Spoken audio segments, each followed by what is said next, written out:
Volverá la alegría a enredarse con tu voz, a medirse en tus manos. Iniciadora de Costaplan, Fui directora. con un equipo que ella lideraba. Muy bien. Buenas, mi nombre es Anaí Bermúdez, soy arquitecta también, máster en políticas públicas y terminando maestría en hábitat y vivienda. He trabajado en distintos ámbitos públicos más relacionados a economía y a lo departamental, y estoy en la unidad, vengo por la unidad temática de hábitat y vivienda. Participo en la Comisión Nacional de Programa a través de la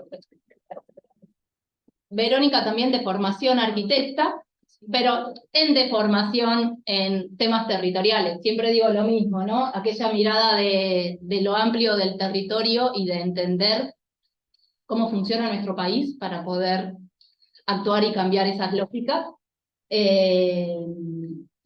Soy magíster en ordenamiento territorial y he hecho formación en proyecto complejo. A razón de eso, tuve la oportunidad de trabajar como asesora de la Dirección Nacional de Ordenamiento Territorial en el periodo pasado. Soy funcionaria de la Intendencia de Montevideo. He trabajado en su momento en OPP, cuando se pensó la Estrategia Nacional Tercer Siglo, intentando justamente pensar el Uruguay hacia el futuro. Disfruto muchísimo y peleo muchísimo por el sentido de la planificación en la construcción de un proyecto de futuro país. Y en ese sentido también he estado trabajando insistentemente, así nos dicen, en la Unidad de Ordenamiento Territorial, pero también participé intensamente, o insistentemente en la interna, intensamente para afuera. También participo de la Unidad de Ambiente, y escucho lo que va discutiéndose en la unidad de vivienda, porque soy hija del Ministerio de Vivienda, Ordenamiento Territorial y Medio Ambiente, y entiendo que eso es algo que hay que mirar conjuntos para poder construir distinto. Muy bien. Bueno, por último, Salvador Esqueloto, yo también soy arquitecto. Hoy se dio esta, no nos peguen. No lo pensamos nosotros. Vamos a tratar de desinvestirnos un poco de nuestra cuestión más específica y hablar más en términos transversales.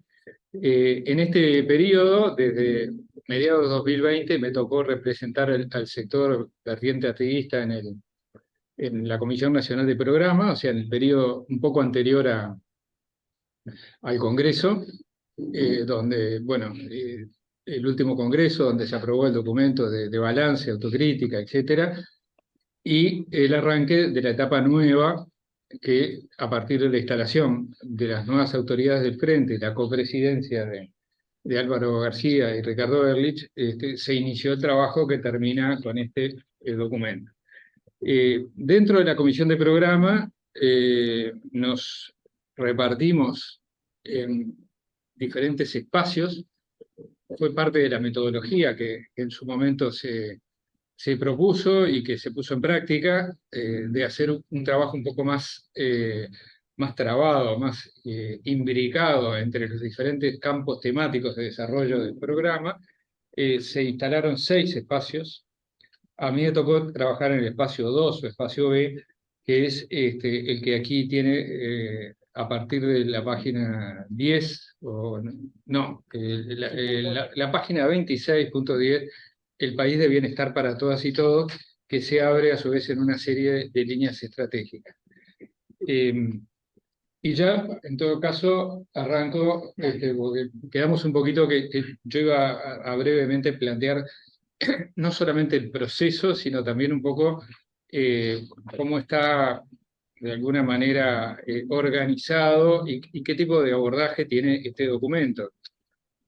Seguramente ustedes ya tienen bastante información, porque desde que se puso en marcha la nueva etapa de la Comisión de Programa, las bases tanto de Montevideo como de Canelones como del interior han estado muy activas, participando en todas las instancias, y han sido una cadena de transmisión de ida y vuelta de las etapas que se fueron complementando. Pero en principio la idea era, desde el primer momento, esto arrancó más o menos en marzo del año pasado, marzo-abril, era llegar a un documento que se buscaba que fuera amigable, no creo que se haya logrado tanto, pero sí sintético, y que no fuera una colección de propuestas de acuerdo a las 32 unidades temáticas que funcionan en el marco de la Comisión de Programas, sino que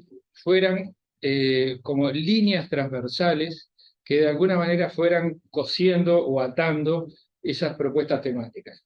Dicho de una manera muy grosera, podemos decir que esas 32 unidades temáticas que tienen una apertura diversísima y amplísima de campos de actuación, que van desde el tema del control de drogas hasta el sistema de cuidados, la economía, la agroindustria, los temas que se les ocurran, las que están participando mis compañeras, ordenamiento territorial, ambiente, hábitat y vivienda, salud, educación, bueno, lo que pidan, 32, son como columnas verticales, ¿no? Que muchas veces no es exactamente así, pero se asemejan a cómo está organizado el Estado uruguayo en nivel nacional o en nivel departamental, ¿no? En ministerios que son sectoriales o en departamentos o secretarías que también en los departamentales muchas veces son sectoriales. Esta vez se quiso superar un poco esa lógica y atarla a través de 6 y después ese esquema de 6 se transformó en un esquema de 7, porque el espacio integrador 2, que es el que hoy tiene un país de bienestar de todas y todos, también tomaba los temas culturales. Este tercer espacio, que es un país de cultura, pilar del sentido de vida, de la fuerza constructora de la sociedad, un título un poquito demasiado descriptivo, pero bueno, básicamente toma las políticas culturales, eran parte de ese eje 2, o del eje B. Entonces, esos ejes, si bien los temas de las unidades podrían considerarse las columnas, son como las vigas que van atando y que forman una estructura muy muy bien, digamos, sostenida, ¿no? Y que no deja que, y acá es uno de los problemas recurrentes que tenemos, ¿no? No deja que cada quien en estos espacios de debate, en los comités, en las coordinadoras, en las departamentales, milite por defender su tema, ¿no? Como que, bien, yo soy una persona que está muy compenetrada, pongo el ejemplo, ¿no? Con los problemas de la primera infancia, entonces la primera infancia es la prioridad. Obviamente nadie va a contradecir eso, porque todos sabemos que hay una demanda de políticas integrales para la primera, pero pueden venir perfectamente los compañeros de la unidad de vivienda y van a decir, no, pero acá hay una emergencia en el tema de la vivienda, y la vivienda es la prioridad. Y los compañeros de la educación van a decir, después de este desastre de gobierno multicolor, lo que hay que hacer es apostar a la educación. Bueno, entonces, si tenemos 32 prioridades, no hay prioridad. Está claro, ¿no? Ese es el primer asunto. Entonces, este es un esfuerzo por reconstituir una mirada política, no una mirada de militancia por determinados problemas o temas, valiosos cada uno de ellos, pero que no logra articular una propuesta de país, ¿no? Entonces acá, de alguna manera, estamos tratando en un momento muy particular, que es muy distinto a los últimos congresos del Frente. Tengan en cuenta que los 3 anteriores congresos programáticos habían sido en contextos donde el Frente era gobierno, ¿no? Con la ventaja y con también la dificultad de, en parte, ser críticos con nuestras propias actuaciones, ¿no? Entonces, fueron momentos, diría, de construcción programática valiosa, pero no demasiado innovadora, ¿no? Si bien aparecen innovaciones, no es demasiado innovadora. Yo acá recojo una opinión que la compré, así como vino, en una mesa redonda que estuve con Daniel Olesker. Daniel Olesker decía, él no participó, además, es bien interesante, porque él es ahora el responsable de la Comisión de Asuntos Sociales del Frente, si bien participa en algunas unidades temáticas, no formó parte de la redacción de este documento. Entonces él decía, este documento es probablemente el documento más innovador que hizo el Frente en los últimos 20 años, desde el 2004, ¿no? Desde la campaña de 2003-2004. ¿No? Aquel que proponía los 5 Uruguay, ¿se acuerdan? ¿No? Que fue fruto de todo un proceso de 20 años a su vez de acumulación política y programática desde la salida de la dictadura, ¿no? Este es un documento que tiene como esas características, ¿no? Rompe con algunos esquemas anteriores. Hay que reconocer que quizás le falte tener como algunas como consignas muy llamativas, ¿no? Es un documento que es muy difícil de entrarle, hay que leerlo, hay que trabajarlo, pero tiene esa lógica. Y bueno, terminando con esto, decir también que estos son 80 páginas muy densas y que son bases programáticas, es decir, no podemos pretender que esto sea la enciclopedia británica, es decir, que, o la Espasa Calpe o la Wikipedia, ¿no? Que uno va a buscar tema, no sé, sistema de cuidados y encuentra qué vamos a hacer en cada una de las cosas. Probablemente si ponen un buscador en el archivo de internet les va a saltar que el sistema de cuidados debe estar 15 veces. Si ponen vivienda van a encontrar que está 18 veces, ¿no? Porque hay como una aparición de los temas muchas veces en el documento en distintos lugares. Pero lo que se busca, no quiere decir que se ha logrado, es tener una mirada global, ¿no? Esto no es el plan de gobierno, no son las medidas inmediatas. Y creo que no sería bueno pretender cargarle de las medidas a un documento de bases programáticas, ¿no? Esto, de alguna manera, es el momento que se abre a partir del Congreso y no hasta el Congreso, ¿no? Aquí, un poco lo que juega es una especie como también de, hay que decirlo con todas las palabras, y capaz que puede resultar un poco incómodo, una desconfianza estructural que tenemos los Frente Amplistas, incluso con nuestra propia dirección, ¿no? Entonces, si nosotros no estamos del todo seguros y del todo, digamos, alineados con una propuesta política que va a recuperar el gobierno, bueno, capaz que si no ponemos esta frase, esto no lo van a hacer cuando estén en el gobierno, ¿no?